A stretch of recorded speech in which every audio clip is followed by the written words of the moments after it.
which of the following is related to the history of coffee? ከቡና ታሪክ ጋር ሪሌትድ የሆነው የትኛው ነው ይላል። የመጀመሪያው ሳውዝ ዌስተርን ሃይላንድስ ነው። ከቡና ጋር ከፋ ከኮፊ ጋር ግንኙነት ያለው ከፋ ነው። one of the following herbs which one is it? ከነዚህ ውስጥ አንዱ herb ነው የትኛው ነው ይላል። herb ማለት ቅጠል እጽ እንደማለት ነው፣ እጽዋት እንደማለት ነው። እና ቤዚል ነው የዚህ መልስ herb የሆነው። what is the importance of spices? የስፓይሶች ጥቅም ምንድን ነው? generate foreign exchange rate የውጭ ምንዛሪ ያስገኛሉ። ይሄ ግልጽ ነው። create employment opportunity ያንን የሚያመርቱ ሰዎች የመቀጠር እድል ያገኛሉ። source of income የገቢ ምንጭ ነው። ሁሉም ነው። tea processing involves tea processing, weathering and rolling, drying, fermentation ሁሉንም ያጠቃልላል። which of the following crop is considered as queen of spices? የስፓይሶች queen ተብላ የምትጠራው የትኛዋ ናት? ካርዳምም እንደሆነች አይተናል። which of the following crop is considered king of spices የሚባለው ደግሞ ማን ነው? ፔፐር እንደሆነ አይተናል። which of the following crop is propagated by portion of seed rhizomes? በሲድ ራዮዘም ፕሮፓጌትድ የሚሆነው እንዲህ ሲዱ በራዮዘም እንደዛ እየሰፋ የሚሄደው ጂንጀር ነው። እዚህ ጋር ካሉት ቲዩመሪክም ያስኬዳል።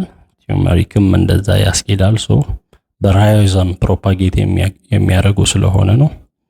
ሶ ኤን እንወስደዋለን። ቲ ክሮፕ ሪኳየርስ ብላንክ ካይንድ ኦፍ ሶይል። የቲ ክሮፕ ምን አይነት ሶይልን ነው የሚፈልገው? ኢንፈርትል ቤዚክ ሶይል ብዙም ለም ያልሆነ አፈርን የሚፈልገው ይላል። አሲዲክ ኤንድ ሎጅድ ሶይል አሲዳማ የሆነ ሶይል። ዌል ድሬንድ አሲዲክ ፈርቲል ሶይል ዌል ድሬንድ የሆነ አሲዳማ የሆነ ፈርቲል ሶይልን ይፈልጋል ይላል።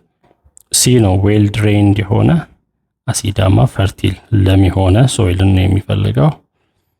እሺ ዘጠነኛ the type of propagation that involves taking a part of one parent plant and causing it to regenerate itself into a new plant is called አንድ ፓረንት ፕላንትን ወስዶ ኒው ፕላንት እንዲሆን ሪጀነሬት እንዲያደርግ ማድረግ ይሄ አሴክሹዋል የሆነ ፕሮፓጌሽን ይባላል።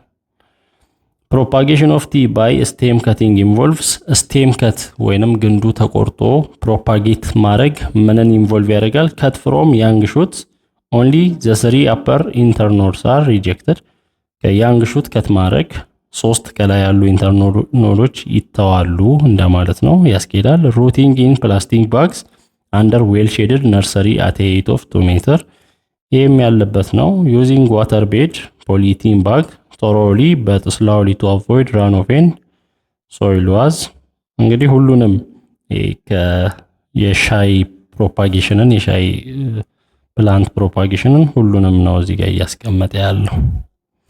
እዚህ ጋር ጥያቄ መልሱ ነው። briefly discuss economic importance of coffee, tea, spices ይሄንን በስፋት ያወራ ነው።